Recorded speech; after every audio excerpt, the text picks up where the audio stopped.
Dhritarashtra uvacha dharmkshetre kurukshetre samavitayuyutsvaha mamakah pandavascheva kim kuruvat Sanjaya. Dhritarashtra said, O Sanjay, after my sons and the sons of Pandu assembled in the place of pilgrimage at Kurukshetra, desiring to fight, what did they do? Sanjaya uvacha drishtva pandavanikam vyudam duryodhanastada acharyam upasangamya raja vachanam bravit. Sanjay said, O king, after looking over the army arrayed in military formation by the sons of Pandu, King Duryodhana went to his teacher Dronacharya and spoke the following words. Pashyetam Panduputranam Acharya Mahati Chamu Vyudam Drupad Putrena Tava Shishyena Dhimata. O my teacher, behold the great army of the sons of Pandu, so expertly arrayed by your intelligent disciple, Drishtya-dumna, son of Drupada. Atra sura maheshvaza Bhimarjuna samayudhi Yuyudhano viratascha Drupadascha maharataha. Here in this army are many heroic bowmen, equal in fighting to Bhima and Arjun, great fighters like Yuyudhana, Virat and Drupada. Drishta ketuschaikitanaha Kashirajascha viryava Purujit kunti bhojascha Shebyascha narapungavaha. They are also great, heroic, powerful fighters like Drishtaketu, Chekitan, Kashiraj, Purujit, Kuntibhoj, and Shebya.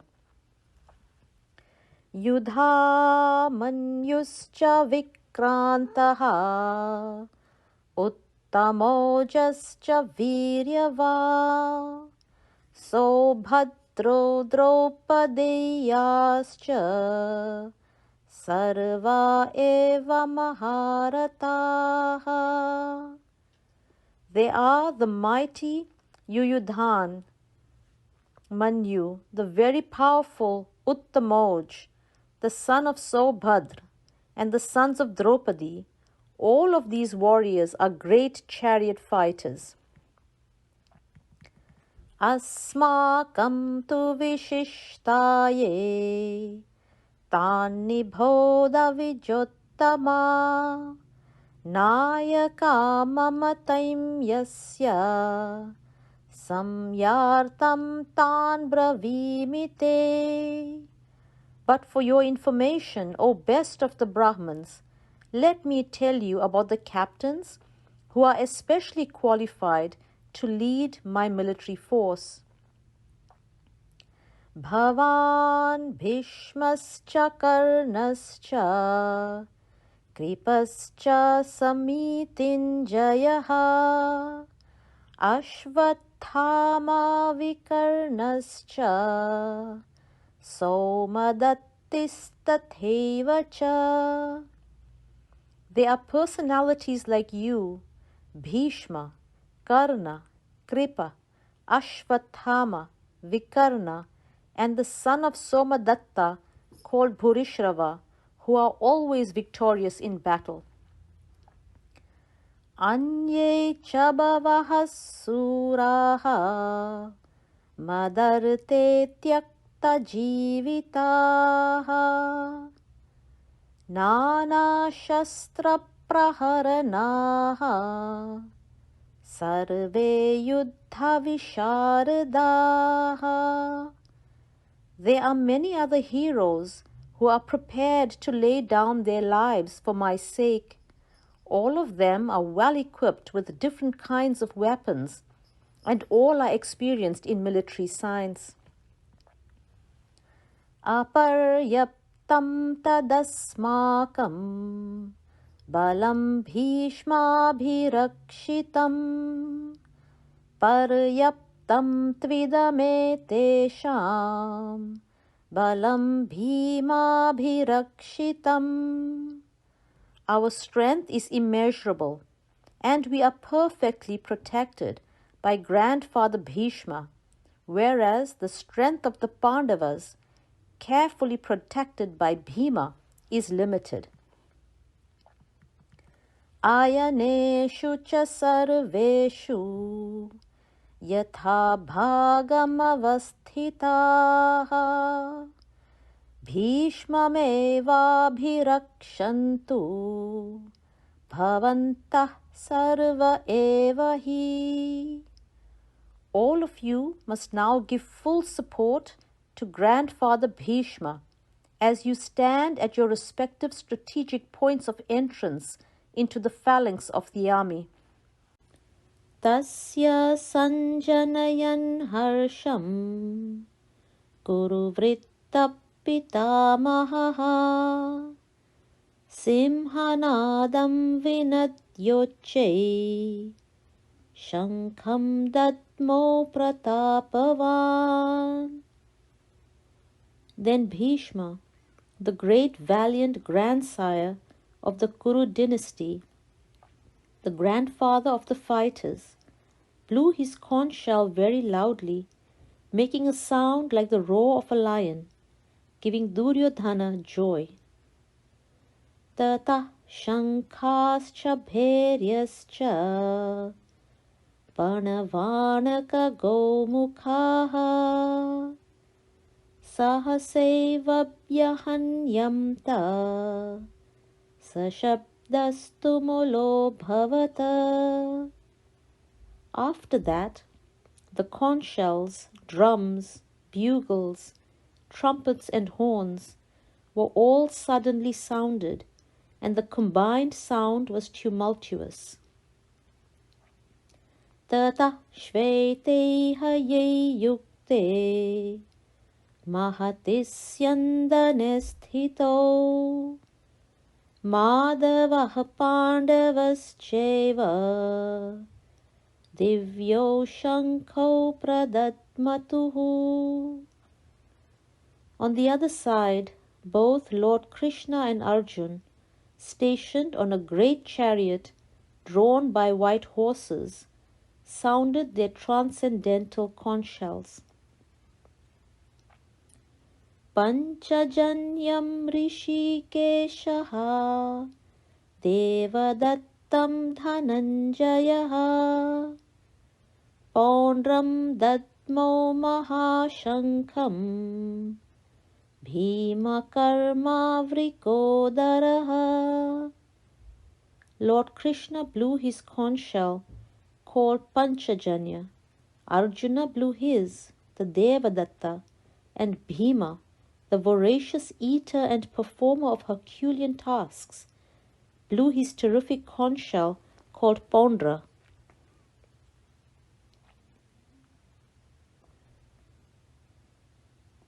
Ananta Vijayam Raja Kunti Putro Yudhishthiraha Nakulas Sahadevascha Sughorsha Mani Pushpako. King Yudhishthira, the son of Kunti, blew his conch shell, the Ananta Vijaya, and Nakul and Sahadeva blew the Sughosha and Manipushpako. काश्यश्च परमेश्वासः शिखण्डे च महारथः दृष्टद्युम्नो विरातश्च सात्यकिश्चापराजितः. That great archer, the king of Kashi, the great fighter Shikhandi, Drishyadumna, Virata, the unconquerable Satyaki. Drupado Draupadeyascha Sarvasha Prithvipate Saubhadrascha Mahabahu Shankhan Dadmuh Prataka. Drupada, the sons of Draupadi and others, O king, such as the mighty-armed son of Subhadra, all blew their respective conch shells. Saghorshodhartarashtranam hridayani vyadarayata nabhascha prithvim cheva tumulobhyanunadayan. The blowing of these different conch shells became uproarious, vibrating both in the sky and on the earth. It shattered the hearts of the sons of Dhritarashtra. Atavyavasthitan drishtva dhartarashtran kapidvajaha pravrate shastra sampate dhanurudyamya pandavaha. At that time Arjun, the son of Pandu, seated in the chariot bearing the flag marked with Hanuman, took up his bow and prepared to shoot his arrows. Rishikesham tada vakyam idamaha mahipate Arjuna uvacha senayorubhayor madhye Rishikesham tada vakyam idamaha mahipate Arjuna uvacha senayorubhayor madhye ratam stapaya mechuta. O king, after looking at the sons of Dhritarashtra drawn in military array, Arjuna then spoke these words to Lord Krishna. Yavad etan niriksheham yodhu kamanavasthitan Khairmaya saha yodhavyam asmin ranasamudyame. Arjuna said, O infallible one, please draw my chariot between the two armies so that I may see those present here who desire to fight and with whom I must contend in this great trial of arms.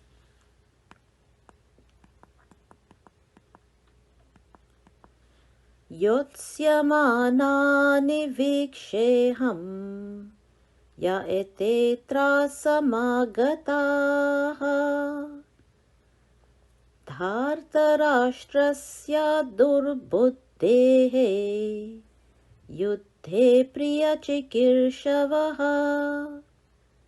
Let me see those who have come here to fight, wishing to please the evil-minded son of Dhritarashtra. Sanjaya uvacha eva mukto rishikeshaha gudakeshena bharata senayorubhayor madhye Stapayitva ratottamam. Sanjay said, O descendant of Bharat, having thus been addressed by Arjun, Lord Krishna drew up the fine chariot in the midst of the armies of both parties. Bhishma Drona Pramukataha Sarvesham Chamahishita Uvacha Partha Pashyetan Samavetan Kuru Niti. In the presence of Bhishma, Drona, and all the other chieftains of the world, the Lord said, Just behold, Parth, all the Kurus assembled here. Tatra pashyat stitan Parthaha Pitra nata pitamahan Acharyan matulan bhratra Putran pautran sakhistata. There Arjuna could see, within the midst of the armies of both parties, his fathers, grandfathers, teachers, maternal uncles, brothers, sons, grandsons, friends, and also his father-in-law and well-wishers. Svashuran suhradascheva senayorubhayorapi tan samikshya sakaunteyaha sarvan bandhun avasthitan. When the son of Kunti, Arjuna, saw all these different grades of friends and relatives, he became overwhelmed with compassion and spoke thus. Kripaya paraya vishtaha Vishidannidam bravit Arjuna uvacha Drishtve mam svajanam Krishna Yuyutsum samupasthitam. Arjuna said, My dear Krishna, seeing my friends and relatives present before me in such a fighting spirit,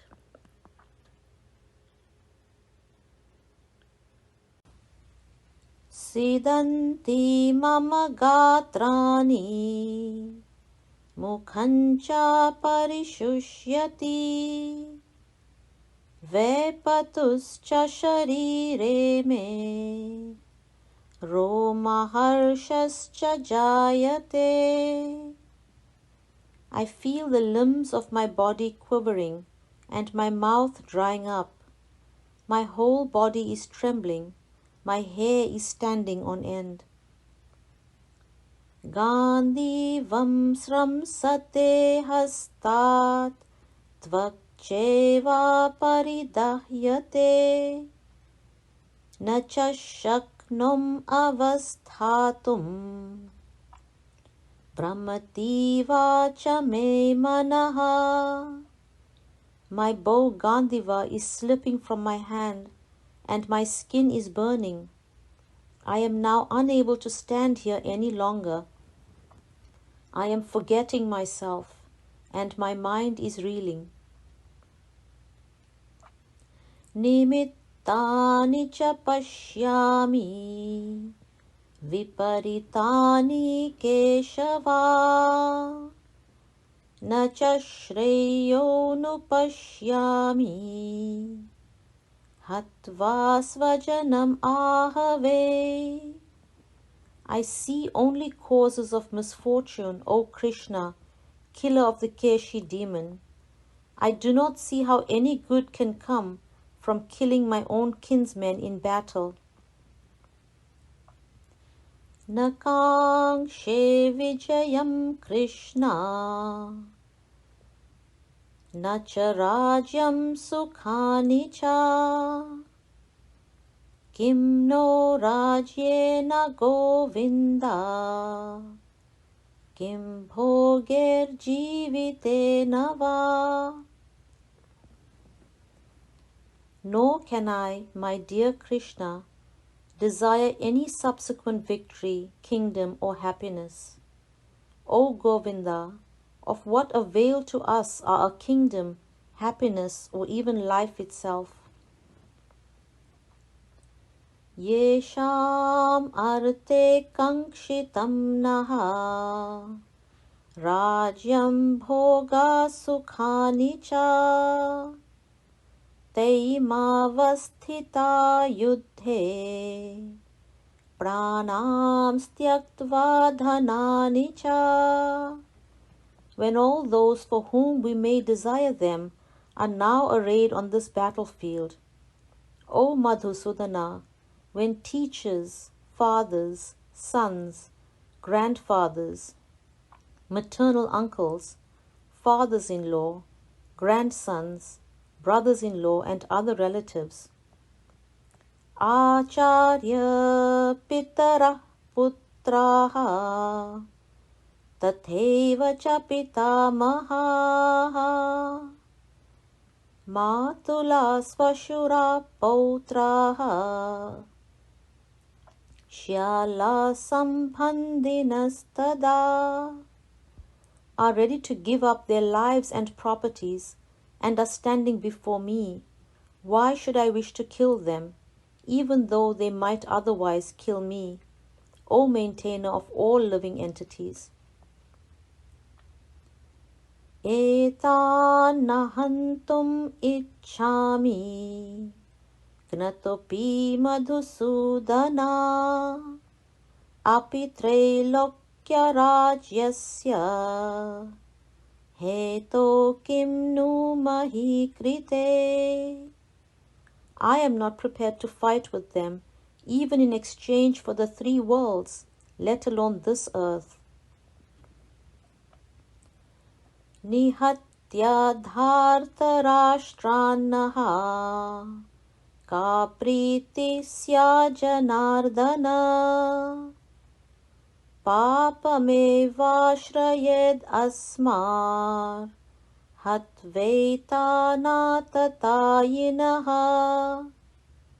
What pleasure will we derive from killing the sons of Dhritarashtra? Sin will overcome us if we slay such aggressors. Tasman narha vayam hantum dhartarashtran svabandhavan svajanam hi katam hatva sukhina syama madhava. Therefore, it is not proper for us to kill the sons of Dhritarashtra and our friends. What should we gain, O Krishna, husband of the goddess of fortune, and how could we be happy by killing our own kinsmen? Yadyap yete na pashyamti lobho pahata ketasaha kulakshaya kritam dosham mitradrohe cha patakam. O Janardana, although these men, their hearts overtaken by greed, see no fault in killing one's family. Katham naniyamasmabihi papadasma nivartitum kulakshaya kritam dosham prapashyadbhir janardana. Or quarreling with friends, why should we, who can see the crime in destroying a family, engage in these acts of sin?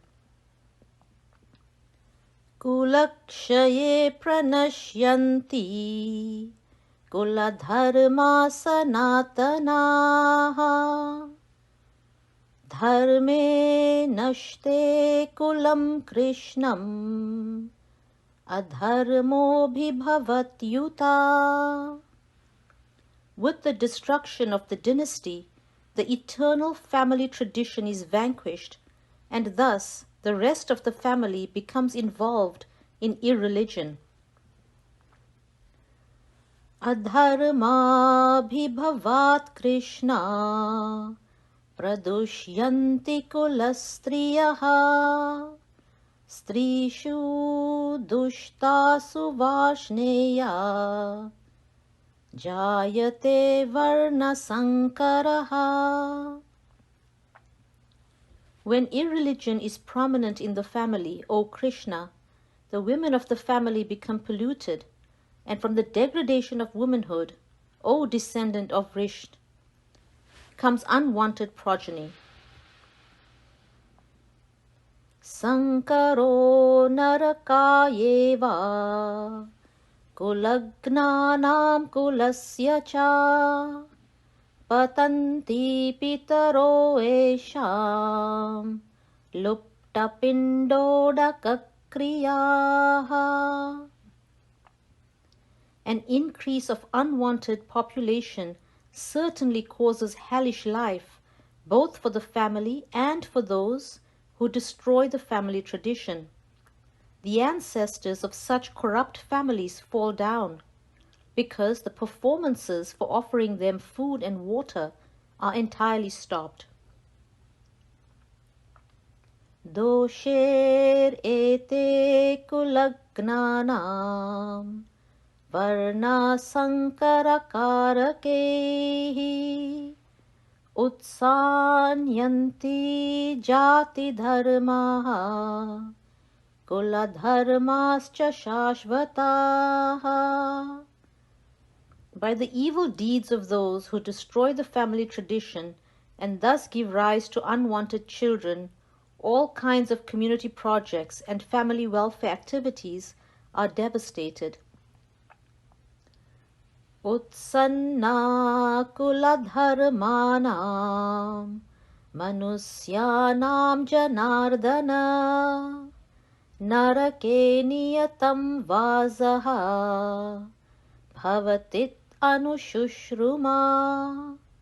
O Krishna, maintainer of the people, I have heard by disciplic succession that those whose family traditions are destroyed dwell always in hell. Aho batamahat papam kartum vyavasita vayam yad rajya sukhalobhena hantum svajanam udyataha. Alas, how strange it is that we are preparing to commit greatly sinful acts. Driven by the desire to enjoy royal happiness, we are intent on killing our own kinsmen. Yadi mam apratikaram ashastram shastrapanayaha dhartarashtrarane hanyuhu tanme shimataram bhavet. Better for me if the sons of Dhritarashtra, weapons in hand, were to kill me unarmed and unresisting on the battlefield. Sanjaya uvacha eva muktvarjuna sankhye ratopasta upavishate visrijyasa sharam chapam shoka samvigna manasaha. Sanjay said, Arjuna, having thus spoken on the battlefield, cast aside his bows and arrows and sat down on the chariot, his mind overwhelmed with grief.